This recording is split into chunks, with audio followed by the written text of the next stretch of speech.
Microsoft just cancelled Perfect Dark and laid off thousands. Meanwhile, a petition to stop games from being deleted forever is exploding. And somehow an indie dev called Pirate Software is right in the middle. Stay with me because this story hits your games next.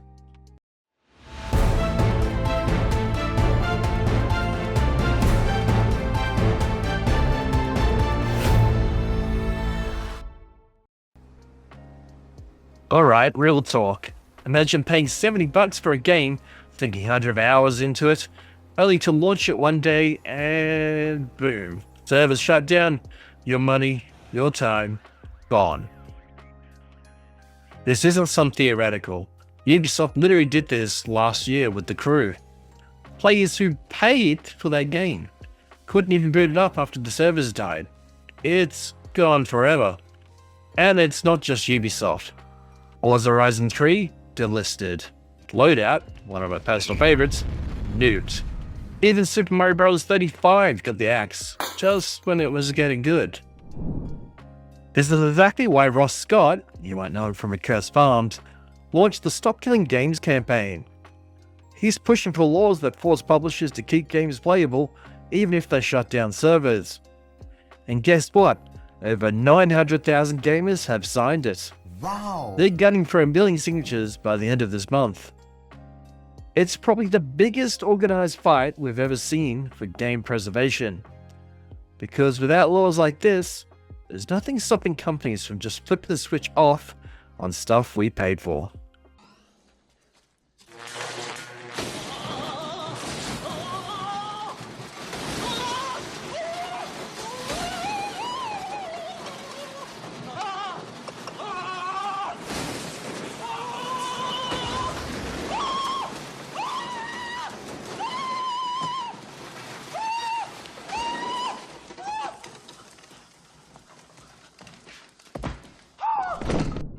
But right as this was gaining steam, along comes Thor Hall from Pirate Software.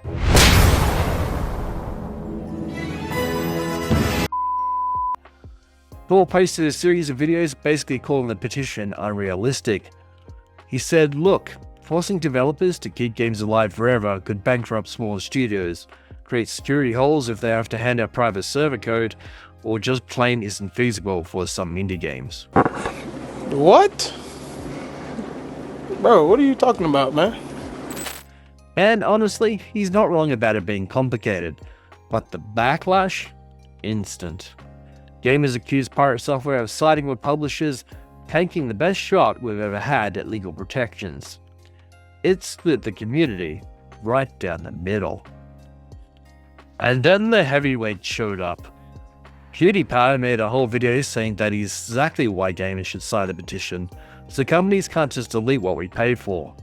And MoistCr1TiKaL jumped in too, pretty much torching Pirate Software's take, saying this could be our only shot to make sure we actually own our games.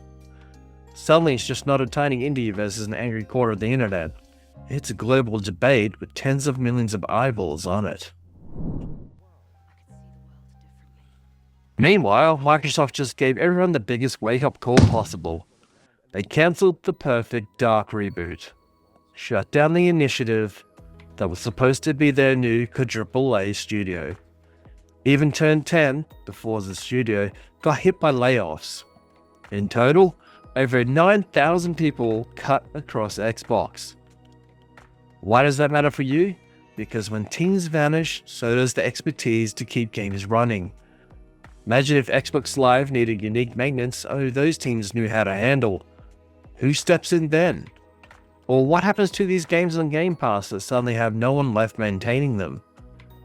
That's why people say we need laws.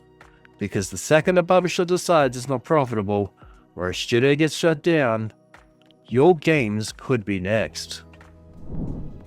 Alright, so where does this leave us? Realistically, could a law actually force every publisher to keep every game alive forever? Probably not. But should there be some kind of guarantee that if we buy a game, we at least have the right to play it offline if the servers die? Absolutely. I'll be honest, I still get salty thinking about all the money I poured into Loadout and Knockout City. That money is gone. I bet some of you lost games you love too. So yeah, this debate isn't just noise, it's literally about your game library, and whether you actually own what you paid for, or if it's all just rental dressed up as ownership. But alright, I want your honest takes. Is Pirate Software right that this is all a pipe dream that could crush indie devs? Or is Stop Killing Games exactly the fight we need to make sure we keep what we paid for? If you want to sign, you can do it at stopkillinggames.com before the end of July.